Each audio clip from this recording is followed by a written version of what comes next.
Welcome to వార్తా 9 ముందుగా headlines చూద్దాం. ఏపీలో పెన్షన్ల పంపిణీ రేపు ఆదివారం కావడంతో ఒక రోజు ముందుగానే పంపిణీ. అనంతపురం జిల్లా నేమకల్లు గ్రామంలో చంద్రబాబు పర్యటన.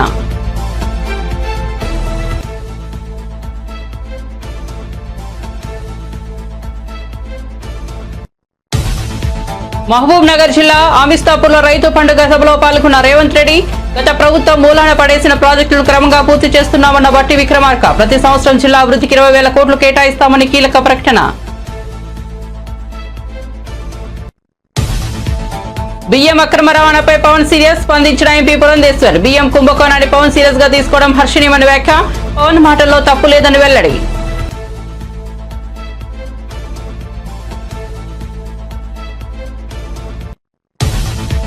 బీఆర్ఎస్ పాలనలో రాష్ట్రాన్ని దివాలా తీయించారన్న మహేష్ కుమార్ గౌడ్. ప్రభుత్వం చేస్తున్న పనులను ప్రజల్లోకి తీసుకెళ్లాలని సూచన. బీఆర్ఎస్ అసత్య ప్రచారాన్ని తిప్పికొట్టాలని వ్యాఖ్య.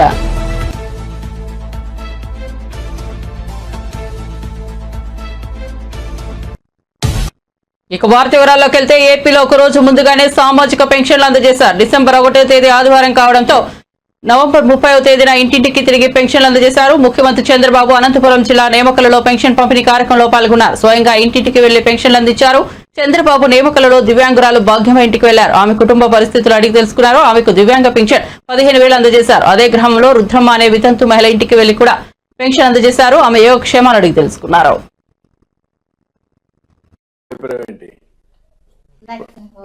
ఒకప్పటి నుంచి 3,000 నుంచి 4,000 ఇచ్చామమ్మా. ఒకప్పుడు నేను ఉన్నప్పుడు 200 నుంచి 2,000 చేశాను. మళ్ళీ ఇప్పుడు 3,000 నుంచి 4,000 చేశాను.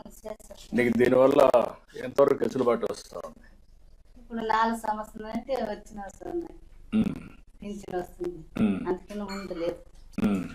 ఇప్పుడు పోయిన సంవత్సరం 3,000 తీసుకుంటుంటే ఇప్పుడు నువ్వు వచ్చినాక 4,000 రూపాయలు. నువ్వు వీళ్ళిద్దరు కూలికి పోయి కొంత డబ్బులు వస్తుంది, ఇదంతా కలిపి పెట్టుకుంటారా ఖర్చులకై? వాళ్ళకి పెళ్లి చేయాలి కదా నువ్వు? చేయాలి సార్. మరి పెళ్లి చేయను ఒగాయప్ప, నాకు ఇల్లు కావాలని ఒగాయప్ప అంటాడు. ఇప్పుడు అడుగుతున్నారు సార్, భారీ ఇల్లు కావాలని, హెలికాప్టర్ పెట్టాలని. ఇప్పుడు ఇల్లు లేదా? ఇప్పుడు ఇప్పుడు ఇల్లు కట్టిస్తే కట్టారు. ఇంటి జాగా ఉందా? ఎక్కడ ఉందమ్మా? అక్కడే కట్టుకుంటారు. ఇల్లు కట్టిస్తే దాని పక్కనే చేసేయండి. గొర్రెలు పెట్టిస్తామో మేపుకుంటారా? ఇప్పుడు గొర్రెలు పొలాలకు తిరిగే గొర్రెల ఇంటికన్నా మేపుకున్న గొర్రెలు వచ్చాయి.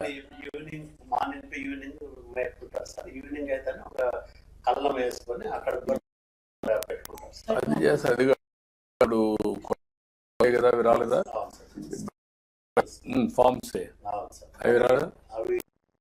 రైతు రుణమాఫీ విషయంలో బీజేపీ బీఆర్ఎస్ కు ముఖ్యమంత్రి రేవంత్ రెడ్డి సవాల్ విసిరారు. శనివారం మహబూబ్ నగర్ జిల్లా అమిస్తాపూర్లో రైతు పండుగ సభ నిర్వహించారు. ఈ సందర్భంగా సీఎం రేవంత్ రెడ్డి మాట్లాడుతూ అధికారంలోకి వచ్చిన 10 నెలల్లోనే దేశ చరిత్రలో ఏ రాష్ట్ర ప్రభుత్వం చేయని విధంగా రుణమాఫీ చేశామని అన్నారు. దేశ చరిత్రలోనే ఇది తొలిసారని తెలిపారు. దీనిపై చర్చించేందుకు తాను సిద్ధమని ప్రధాని మోదీ, మాజీ సీఎం కేసీఆర్ సిద్ధమా అని ఛాలెంజ్ చేశారు. మొత్తం రాష్ట్రంలోని 25 లక్షల రైతు కుటుంబాలకు రుణమాఫీ చేశామని అన్నారు. మహబూబ్ నగర్ ను వలసల జిల్లా చేసింది కేసీఆర్ అని మండిపడ్డారు.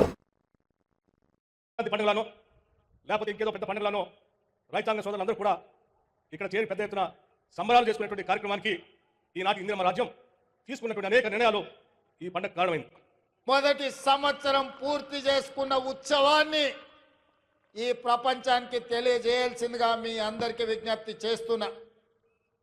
మిత్రులారా, నవంబర్ 30, 2023 నాడు ఏ ఉత్సాహంతో, ఏ అభిమానంతో, ఏ గుండె ధైర్యంతో ఈ పాలమూరు బిడ్డను ఆశీర్వదించాలని ఈ గడ్డంతా అండగా నిలబడి ఈ జిల్లా అంతా ఏకోన్ముఖమై ఎంతో కాలం నుంచి ఎదురు చూస్తున్న అవకాశం ఒక్కసారి వచ్చింది.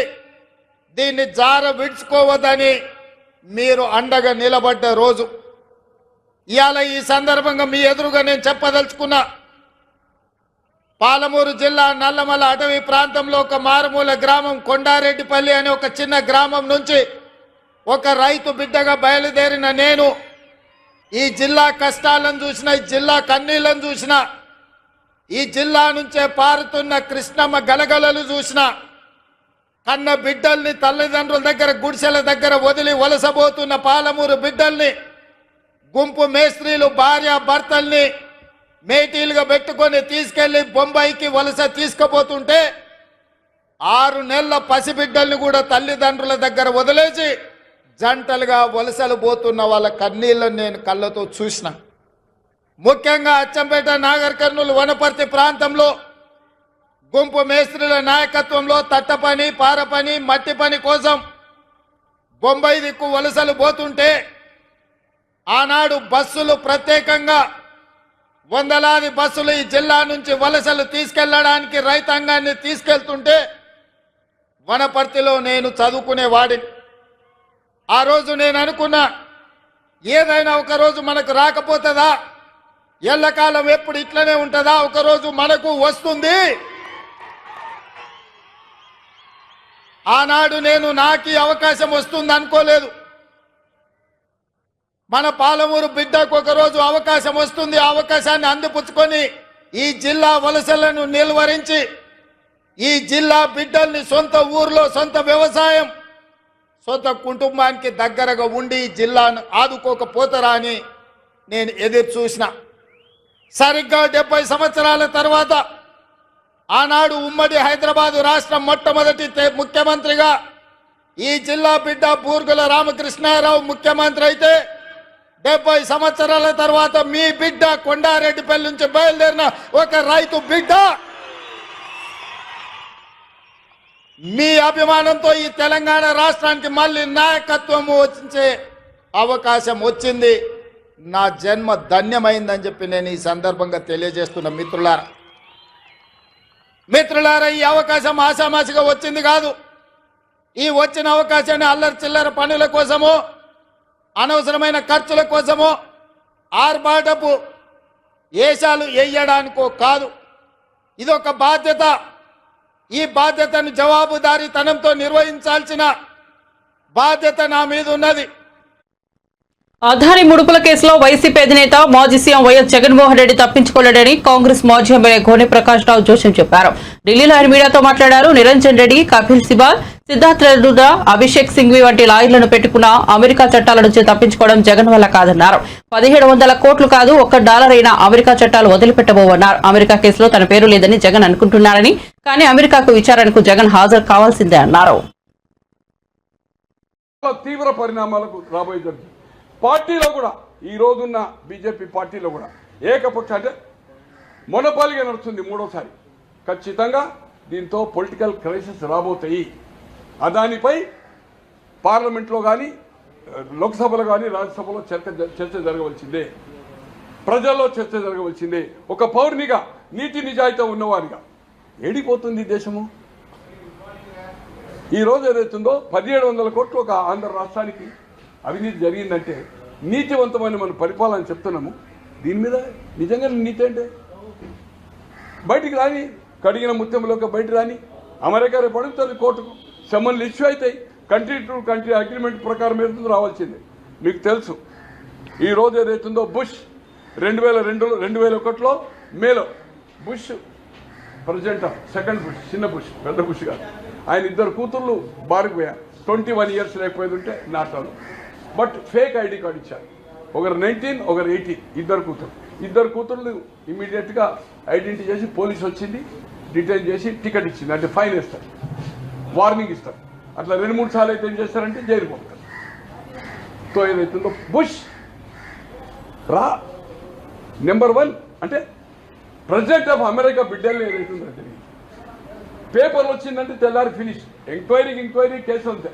ఈవెన్ ఒక గవర్నర్ రిటైర్ అయిపోయి ఇంట్లో ఉన్నా కూడా ఆరోపణలు వచ్చింది. మీకు అన్ని పంపాను, దాదాపు ఒక 20 ఇన్సిడెంట్లు పంపాను మీకు. గవర్నర్స్ ఉన్నారు దాంట్లో, లోక్సభ ఉన్నారు, కాంగ్రెస్ రాజ్యసభ ఉన్నారు, తర్వాత ప్లస్ పోలీస్ అధికారులు ఉన్నారు. ఏ విధంగా ఎంత చిన్న అమౌంట్ కోసం మీకు 20 ఇన్సిడెంట్స్ మీకు ఏదైతుందో ఫార్వర్డ్ చేశాను.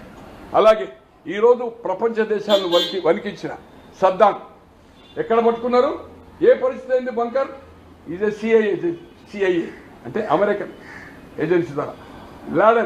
బిల్ లాడెన్ ఎలా పట్టుకున్నారు, ప్రెసిడెంట్ ఎట్లా సూపర్వైజ్ చేసాడు అమెరికన్ ప్రెసిడెంట్. అలాగే ఇంకొకటి ఏంటంటే కాసిం సోలేమాన్ 2020లో అతను ఇరానియన్ మేజర్ జనరల్. ఎటువంటి టార్చర్ అంటే అమెరికన్ ఎట్లా చేంజింగ్ చేసింది. ఈ చట్టాలకు వెళ్ళి ఎవ్వరు తప్పించుకోలేరు. అదాని ఖచ్చితంగా, అదాని కుటుంబ సభ్యులు ఖచ్చితంగా కోర్టుకు అక్కడ శిక్ష పడకపోవడం సమస్య లేదు. మనీ ట్రాన్సాక్షన్ వేల కోట్ల రూపాయల ట్రాన్సాక్షన్ జరిగింది. గురుకులాల్లో ఫుడ్ పాయిజనింగ్ ఘటనల వెనుక తన హస్తం ఉందంటూ మంత్రి కొండా సురేఖ ఆరోపణలు చేశారని, ఆధారాలు ఉంటే విచారణ కోసం సీబీఐకి ఇవ్వాలని బీఆర్ఎస్ నేత ఆర్ఎస్ ప్రవీణ్ కుమార్ డిమాండ్ చేశారు. తెలంగాణ భవన్లో నిర్వహించిన మీడియా సమావేశంలో ఆయన మాట్లాడుతూ కేటీఆర్ గురుకుల బాట అనే కార్యక్రమాన్ని చేపట్టారన్నారు. గురుకుల విద్యార్థులు ఎదుర్కొంటున్న సమస్యలు తెలుసుకోవడానికే ఈ కార్యక్రమం చేపట్టినట్లు వెల్లడించారు. గురుకుల బాట అని తాము కార్యక్రమాన్ని చేపట్టగానే కాంగ్రెస్ కు భయం పట్టుకుందని ఎద్దేవా చేశారు. తాను విద్యార్థులకు కలుషిత ఆహారం పెడుతున్నట్లు కొండా సురేఖ చెప్పడం విడ్డూరంగా ఉందన్నారు. రాష్ట్ర ప్రజలు కొండా సురేఖను గతంలో తిరస్కరించారని వ్యాఖ్యానించారు. మహిళలపై ఆమె చేసిన వ్యాఖ్యలకు గాను కేసు పెట్టాలని కోర్టు చెప్పిందని గుర్తు చేశారు. ఆమెకు మంత్రి పదవిలో కొనసాగే అర్హత లేదన్నారు. మతి స్థితితో లేని కొంతమంది రాజకీయ నాయకులను గాంధీ భవన్లో కూర్చోబెట్టి రకరకాల వేదికల మీద మాట్లాడిస్తున్నాడు. నిన్న మన గౌరవ మంత్రి కొండా సురేఖ గారు వారు నిన్న ఇది మొదటిసారి కాదు నా మీద ఆమె ఆరోపణలు చేయడం, ఇది రెండోసారి మూడవసారి మళ్ళీ నిన్న ఆమె ఆరోపణలు చేశారు. నేను కొండా సురేఖ గారి స్థాయికి నేను దిగజారి మాట్లాడదలుచుకోలేదు, కానీ కొన్ని వాస్తవాలు ప్రజలకు చెప్పాలి. అమ్మా కొండా సురేఖ గారు, మీరు దయచేసి తెలంగాణలో మళ్ళీ ప్రెస్ మీట్లు పెట్టకూరి. నా రిక్వెస్ట్, తెలంగాణ సమాజం మిమ్మల్ని ఎప్పుడో తిరస్కరించింది. తెలంగాణ ఉద్యమ సమయంలోనే మీరు మానుకోటలో రైల్వే స్టేషన్ దగ్గర తెలంగాణ బిడ్డల మీద, తెలంగాణ పోరాట యోధుల మీద, తెలంగాణ విద్యార్థి నాయకుల మీద ఘోరంగా దాడి చేసినప్పుడే మిమ్మల్ని తెలంగాణ తిరస్కరించింది.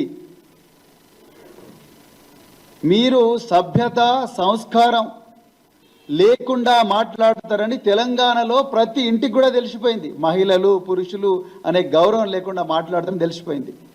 కోర్టులో జడ్జిలు కూడా మీరు మాట్లాడిన మాటలు వినడానికి చెవులు పూసుకుంటున్నారు. న్యాయ వ్యవస్థ కూడా మీరు మాట్లాడిన మాటలు మళ్ళీ వినాలని అనుకోవడం లేదు.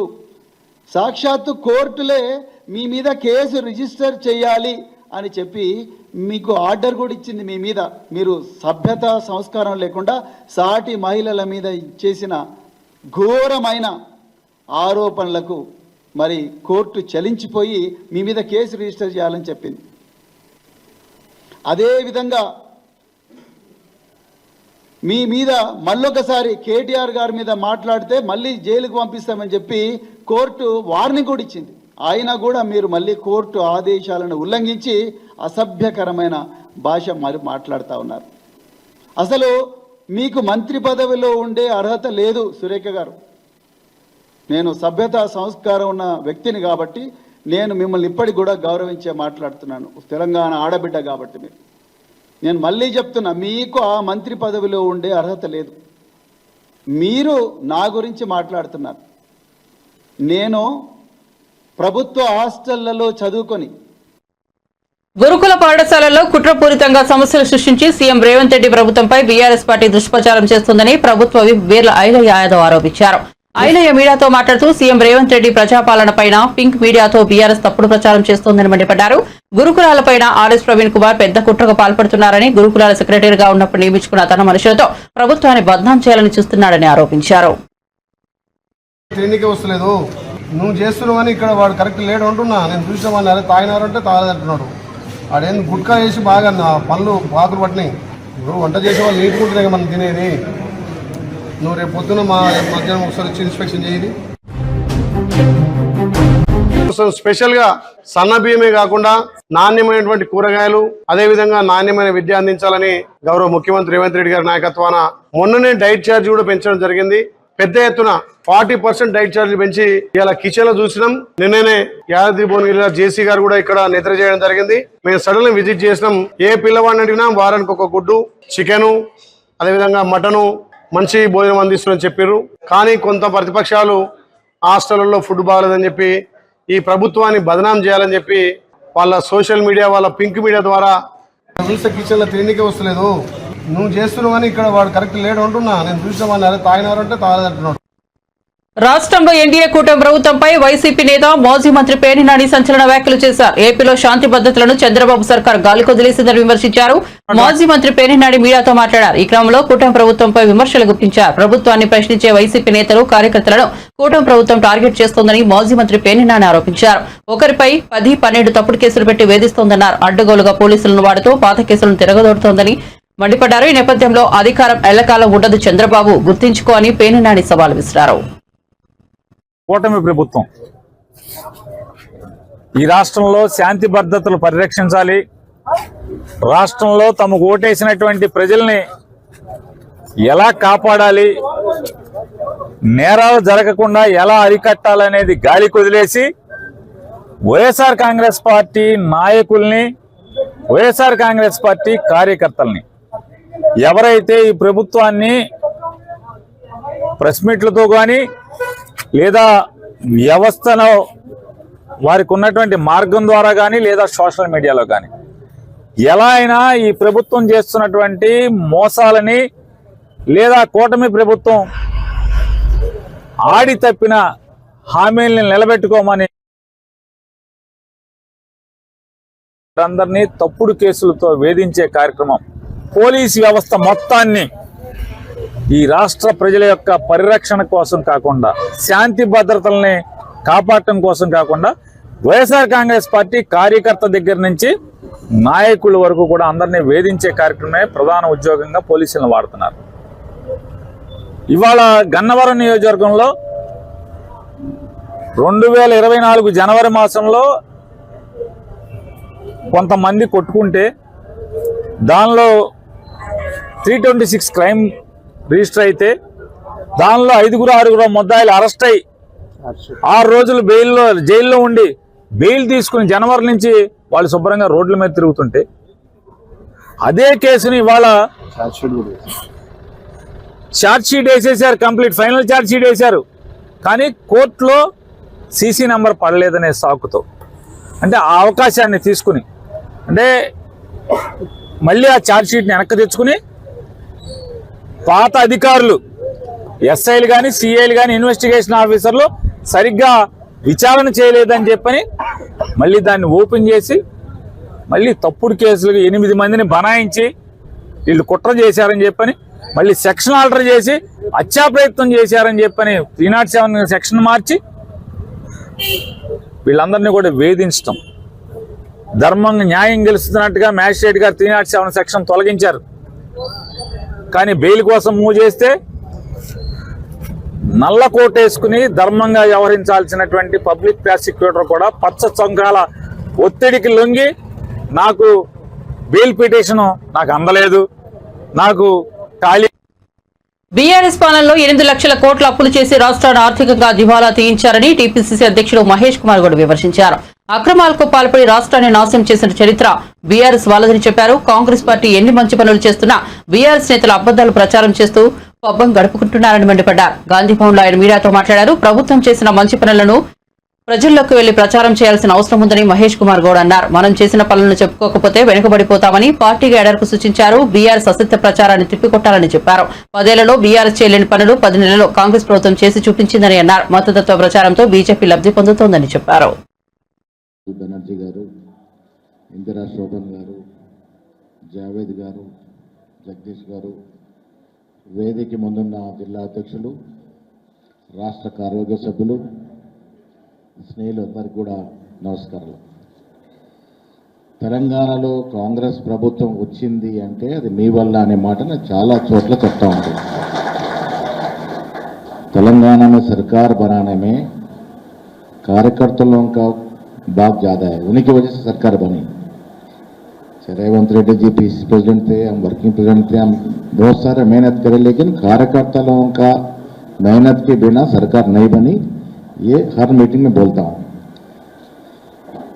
రాష్ట్రంలో మీ కృషి ఆనాడు ఆర్జీపీఆర్ఎస్ కావచ్చు, అది యువజన కాంగ్రెస్ కావచ్చు, మహిళా కాంగ్రెస్ కావచ్చు, రకరకాల frontal organisations, BC department, SC department, SC department, ఎవరి చోట వాళ్ళు గత ప్రభుత్వం పోరాడినారు కాబట్టి మనం అధికారం రాగలిగినాం. సరే, కొంత నిరాశ నిచ్చువ ప్రభుత్వం వచ్చి 11 నెలలు అయింది. మీరంతా పదవులకు ఎక్కారు, ముఖ్యమంత్రి అయ్యారు, ఉప ముఖ్యమంత్రి అయ్యారు, మంత్రులు అయ్యారు, ఎమ్మెల్యే అయ్యారు, మా పరిస్థితి ఏమిటి అన్నట్టు ఒక మాట ఉంది. వాస్తవం, ఇది ఎక్స్పెక్టేషన్ ఉన్న మాట వాస్తవం. అది మీకు కూడా ఫలాలు అందాల్సిన అవసరం ఉంది, అందుతాయి కూడా. వెనక ముందు కార్యకర్తల యొక్క భాగస్వామ్యం ఈ ప్రభుత్వంలో ఉండబోతా ఉంది. ఇదివరకే మీరు చూసినారు, 37 కార్పొరేషన్ చైర్మన్లు వేస్తే దాదాపు 80% పైగా జిల్లా కాంగ్రెస్ కమిటీ అధ్యక్షులు. గతంలో ఎప్పుడు ఇలా జరగలేదు. జీసీసీ అధ్యక్షుల వారిని, ఫ్రంటల్ అధ్యక్షుల వారు 80% పైగా కార్పొరేషన్ చైర్మన్లు అయినారు. రేవంత్ రెడ్డి గారు, బట్టి గారు, ఉత్తమ్ కుమార్ రెడ్డి గారు మేమందరం కూర్చొని ఒకరోజు ముఖ్యమంత్రి గారు కారులో పోతున్నప్పుడు వాళ్ళ వల్ల మనం అధికారంలోకి వచ్చాం, వీళ్ళకు కూడా ఇమ్మీడియట్గా ఫలాలు అందాలనుకున్నప్పుడు అది త్వరతగిన చేసి ప్రభుత్వం వచ్చిన 2-3 మాసాల్లో అందరికి చైర్మన్లు ఇవ్వగలిగినాం. సో దాంట్లో కొంత వెనక ముందు సిద్ధేశ్వర్ లాంటి వారు కూడా రావాల్సిన అవసరం ఉన్నది. మిగిలిపోయిన వాళ్ళకు కూడా చైర్మన్తో పాటు డైరెక్టర్స్ కూడా చాలామంది, సిద్ధేశ్వర్ గారు మీరు సీనియర్గా అంటే నిన్న మొన్న వచ్చినవి కాకుండా 5 ఏళ్ళు 10 ఏళ్ళ నుంచి ఎవరైతే ఈ ఆర్మీస్ అంటుపెట్టుకున్నారో, ఇప్పుడు ధనలక్ష్మి ఉంది, పాదయాత్రలో భారత జోడో యాత్రలో పాల్గొంది, మీనాక్షితో మొత్తం పాదయాత్ర ఉంది. మహిళలు జెంట్స్ చాలామంది ఉన్నారు, చందన ఉండే, చాలామంది శ్రమించి కష్టపడే వ్యక్తులు. వాళ్ళ లిస్ట్ ఒకటి ఇవ్వండి, డెఫినెట్గా వచ్చే ఏపీలోని కాకినాడ పోర్టును శుక్రవారం డిప్యూటీ సీఎం పవన్ కళ్యాణ్ సందర్శించిన విషయం తెలిసిందే. ఈ క్రమంలో పవన్ కళ్యాణ్ రేషన్ బియ్యం అక్రమ రవాణాపై సీరియస్ అయ్యారు. అయితే తాజాగా బియ్యం అక్రమ రవాణాపై బీజేపీ రాష్ట్ర అధ్యక్షులు ఎంపీ దగ్గుబాటి పురంధేశ్వరి స్పందించారు. ఈ క్రమంలో పవన్ కళ్యాణ్ ఈ విషయాన్ని సీరియస్ గా తీసుకోవడాన్ని స్వాగతిస్తున్నామని ఆమె తెలిపారు. ఈ సందర్భంగా ఆమె మాట్లాడుతూ కాకినాడ పోర్టును కేంద్రంగా చేసుకుని విదేశాలకు అక్రమంగా బియ్యం రవాణా చేసిన అంశంపై తాము గతంలో కూడా ప్రశ్నించామని ఆమె గుర్తించారు. ఇప్పుడు ఆ ప్రాంతంలో పవన్ కళ్యాణ్ పర్యటన తమ వాదనకు బలం చేకూరిందన్నారు. ఈ క్రమంలో రాష్ట్ర పౌర సరఫరాల శాఖ మంత్రి నాదెండ్ల మనోహర్ వివిధ ప్రాంతాల్లో చేసిన తనిఖీల్లో రేషన్ బియ్యం అక్రమ రవాణా, గోదాముల్లో నిల్వలు బయటపడ్డాయన్నారు. ఇవన్నీ కాకినాడ పోర్టు నుంచి నౌకల ద్వారా తరలిస్తున్నట్లు గుర్తించారని ఎంపీ పురంధేశ్వరి వ్యాఖ్యానించారు. International smuggling of PDS rice కాబట్టి ఇది ఇంటర్నేషనల్ ఇష్యూవే కదా. కనుక వాటన్నిటిని దృష్టిలో పెట్టుకుని పవన్ కళ్యాణ్ గారు it may turn out to be an international issue అని చెప్పడంలో ఎటువంటి అతిశయోక్తి లేదు. మనం చూస్తున్నాం, నాదెండ్ల మనోహర్ గారు సివిల్ సప్లైస్ మినిస్టర్గా అనేక గోడౌన్ల మీద వారు ఇన్స్పెక్షన్ చేయటం, పెద్ద ఎత్తున అక్కడ పీడిఎస్ రైస్ దొరకటం, వాటన్నిటినీ కూడా ఇంచుమించుగా కాకినాడ పోర్టు నుండి వారు అక్కడ నుండి తరలించేస్తున్నారు అనేటువంటి విషయం, ఇవన్నీ కూడా మనం చూసాం. అయితే గత ప్రభుత్వంతో అధికారంలో ఉన్నటువంటి పార్టీతో సంబంధం ఉన్నటువంటి నాయకుల పేర్లు ముడిపడి ఉన్నటువంటి విషయాన్ని మనం ఇక్కడ గమనించాలి. కనుక భారతీయ జనతా పార్టీ ఎప్పుడు వెనకడుగు వేయలేదు ఇటువంటి అంశాల మీద గళం విప్పడానికి. అదేవిధంగా ఇవాళ పవన్ కళ్యాణ్ గారు కూడా ముందుకు వచ్చి దానికి బలం చేకూర్చడం అనేది ఇది నిజంగా ప్రతి ఒక్కరు కూడా గమనించవలసినటువంటి విషయం, స్వాగతించవలసిన. పెద్ద ఎత్తున కేంద్ర ప్రభుత్వం వాటన్నిటినీ కూడా అందిస్తున్నటువంటి విషయం మనం ఖచ్చితంగా స్వాగతించాలి. దాన్ని స్వాగతిస్తూనే అదనంగా రాష్ట్రానికి ఏం కావాలి అంటే ఒక్కొక్క పార్లమెంట్ నియోజకవర్గానికి సంబంధించినటువంటి డెవలప్మెంట్ యాక్టివిటీస్ ఉంటాయి.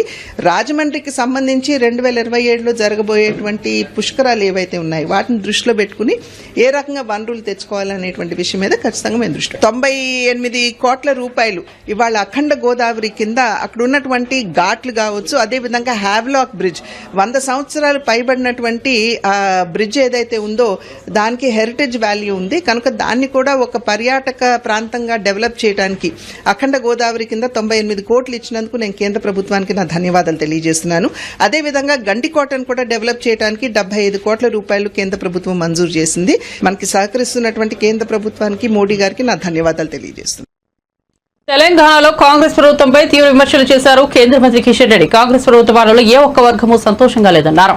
ఎన్నికల సమయంలో ఇచ్చిన హామీలను అమలు చేయడంలో ప్రభుత్వం పూర్తిగా విఫలమైందని మండిపడ్డారు. ఈ క్రమంలో కాంగ్రెస్ ప్రభుత్వ వైఫల్యాలను డిసెంబర్ 6న బహిరంగ సభ ద్వారా ప్రజలకు వెళ్లనున్నట్లు చెప్పుకొచ్చారు. కేంద్ర మంత్రి కిషన్ రెడ్డి బీజేపీ ఆఫీసులో శనివారం మీడియాతో మాట్లాడుతూ రాష్ట్రంలోని ఏ ఒక్క వర్గం సంతోషంగా లేదన్నారు. హామీల అమలులో కాంగ్రెస్ ఫెయిల్ అయింది. రాష్ట్రంలో 2 లక్షల ఉద్యోగాలు భర్తీ చేస్తామన్న కాంగ్రెస్ ప్రభుత్వం నుంచి నోటిఫికేషన్లు లేవన్నారు. గత ప్రభుత్వం పరీక్షలు నిర్వహించిన వాటికి వీళ్లు భర్తీ చేశామని చెబుతున్నారు. ఆరోగ్య రుణమాఫీ చేసి మొత్తం పూర్తి చేశామని చెబుతున్నారని తెలిపారు. లేకపోతే వెల్ఫేర్ యాక్టివిటీ తీసుకున్నా పూర్తిగా కేంద్ర ప్రభుత్వం నుంచి వస్తున్నటువంటి సహకారమే తప్ప ఈరోజు రాష్ట్రంలో ఏ రకమైనటువంటి కార్యక్రమాలు చేపట్టడం లేదు. ముఖ్యంగా ఈరోజు స్థానిక సంస్థల ఎన్నికలు జరుగుతూ ఉన్నాయి. గ్రామ పంచాయతీలకు గతంలో పరిపాలన చేసినటువంటి టిఆర్ఎస్ పార్టీ ఒక్క రూపాయి కూడా ఏ రోజు ఇవ్వలేదు. మరి ఈరోజు సంవత్సరం పాటుగా అధికారం వెలగబెట్టినటువంటి రేవంత్ రెడ్డి కాంగ్రెస్ పార్టీ ప్రభుత్వం కూడా గ్రామ పంచాయతీలకు ₹1 ఇచ్చిన పాపాన పోలేదు. కేంద్ర ప్రభుత్వం నేరుగా 15th ప్లానింగ్ కమిషన్ ప్రకారం ఫైనాన్స్ కమిషన్ నివేదిక ఆధారంగా గ్రామ పంచాయతీ నిధులు ఇస్తున్నారే తప్ప కేంద్ర ప్రభుత్వం ఇచ్చేటువంటి మనరేగా ఆధ్వర్యంలో గ్రామాల్లో ఇంటర్నల్ లోడ్స్ కానీ ఇతరత్ర అభివృద్ధి కార్యక్రమాలు జరుగుతున్నాయి తప్ప రాష్ట్ర ప్రభుత్వం ₹1 కూడా ఇవ్వలేదు. అందుకే ఈరోజు ఈ రాష్ట్రంలో ఏ ఒక్క వర్గం కూడా సంతోషంగా లేదు. అది రైతాంగం కావచ్చు, మహిళలు కావచ్చు, నిరుద్యోగులు కావచ్చు, విద్యార్థులు కావచ్చు, అన్ని వర్గాల ప్రజలు కూడా ఈరోజు అసంతృప్తితో ఉన్నారు. దీన్ని దృష్టిలో పెట్టుకొని మనము రానున్న రోజుల్లో మరి ప్రజలను సంఘటితం చేసి ఒక ఉద్యమ బాట పట్టాల్సినటువంటి అవసరం ఉంది. ఆ దిశలోనే పార్టీని రూపకల్పన చేయాలి. ఈరోజు మనము సంఘటన పార్టీ సంస్థాగత వివరాలు చూస్తా ఉన్నాం. పోలింగ్ బూత్ స్థాయి నుంచి జాతీయ స్థాయి వరకు కూడా కొత్త కమిటీలు రాబోతా ఉన్నాయి. కొత్త రక్తం పార్టీలో చేరబోతా ఉంది. కొత్త నాయకత్వం ఈరోజు గ్రామ స్థాయి నుంచి జాతీయ స్థాయి వరకు కూడా భారతీయ జనతా పార్టీలో రానున్నారు. విద్యుత్ ఛార్జీలు పెంచి తమపై నిందలు మోపడం దారుణమంటూ కూటమి సర్కార్ తీరుపై మాజీ మంత్రి కాకాని గోవర్ధన్ రెడ్డి మండిపడ్డారు.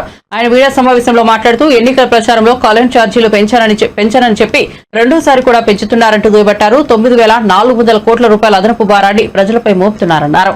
విద్యుత్ రంగం క్షోభంలో కూరుకుపోవడానికి చంద్రబాబే ప్రధాన కారణమన్నారు. 2014 నుంచి 19 మధ్య సోలార్, విండ్ పవర్లు సగటున 5.10 పైసలపైనే చంద్రబాబు ఒప్పందం కుదుర్చుకున్నారు. వైఎస్ జగన్ నిర్ణయం వల్ల రాష్ట్రానికి 1,10,000 కోట్ల ఆదాయం వస్తే చంద్రబాబు హయాంలో 90,000 కోట్ల రూపాయల ప్రజలపై భారం పడిందన్నారు. చంద్రబాబు దిగిపోయేసరికి 26,215 కోట్ల రూపాయల అప్పు ఊబిలోకి డిస్కంలు వెళ్లిపోయాయని కాకాని వివరించారు. సంబంధించినటువంటి విద్యుత్ అదనంగా వసూలు చేయాలి ప్రజల దగ్గర నుంచి అనే అదనపు భారాన్ని ఈరోజు ప్రజలకు అనేక రకాలుగా ట్రూ అప్ ఛార్జెస్, ఇంధన సర్దుబాటు ఛార్జీలు, రకరకాలైనటువంటి పేర్లతో ఈరోజు ప్రజల నుంచి ముక్కుబిండి వసూలు చేయడానికి చంద్రబాబు నాయుడు గారు సిద్ధపడ్డారు. ఒక్కసారి ఈరోజు చంద్రబాబు నాయుడు మాట్లాడుతున్నాడు.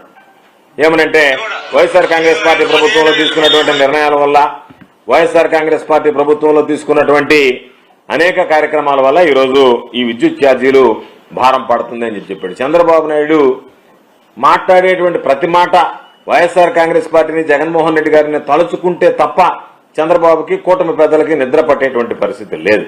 కాబట్టి మీరు చేసినటువంటి ప్రతి పొరపాటు, మీరు ప్రజలను మోసం చేయాలనుకున్నటువంటి ప్రతిసారి జగన్మోహన్ రెడ్డి గారి మీద ఆ నిందలు మోపడానికి మీరు సిద్ధపడడం, దానికి అనుకూలంగా కొంత పచ్చ మీడియా బాగా ఓదరం అనేటువంటిది ఆంధ్ర రాష్ట్రంలో పరిపాటిగా మారిపోయింది. వాస్తవం చెప్పాలి అంటే ఈరోజు వీటన్నిటికీ కారణం ఆంధ్ర రాష్ట్రం విద్యుత్ రంగం పెను సంక్షేమంలో కూరుకుపోవడానికి ప్రధాన కారకుడు చంద్రబాబు నాయుడు గారు. 2014 నుంచి 2019 వరకు చంద్రబాబు నాయుడు గారు తీసుకున్నటువంటి అనేక రకాలైనటువంటి నిర్ణయాలు ఆశపడి అవినీతికి పాల్పడుతూ ఒప్పందాలు, విద్యుత్ ఒప్పందాలు, పవర్ పర్చేజ్ అగ్రిమెంట్స్ చేసుకోవడం వల్ల ఈరోజు రాష్ట్రానికి ఇటువంటి దుస్థితి ఏర్పడింది. బులెటిన్ ముగించే ముందు హెడ్లైన్స్ మరోసారి చూద్దాం. ఏపీలో పెన్షన్ల పంపిణీ రేపు ఆదివారం కావడంతో ఒకరోజు ముందుగానే పంపిణీ. అనంతపురం జిల్లా నేమకల్ గ్రామంలో చంద్రబాబు పర్యటన.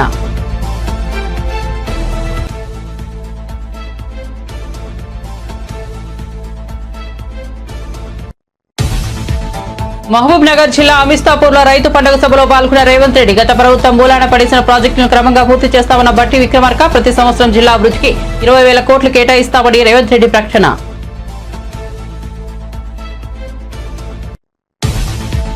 బియ్యం అక్రమ రవాణాపై పవన్ సీరియస్, స్పందించిన ఎంపీ పురంధేశ్వర్. బియ్యం కుంభకోణాన్ని పవన్ సీరియస్ గా తీసుకోవడం హర్షణీయమని వ్యాఖ్య. పవన్ మాటల్లో తప్పు లేదని వెల్లడి.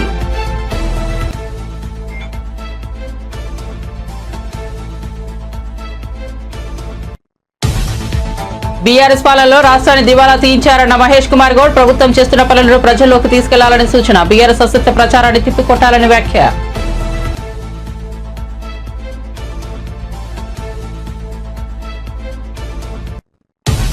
మరిన్ని అప్డేట్స్ కోసం చూస్తూనే ఉండండి వార్త 9.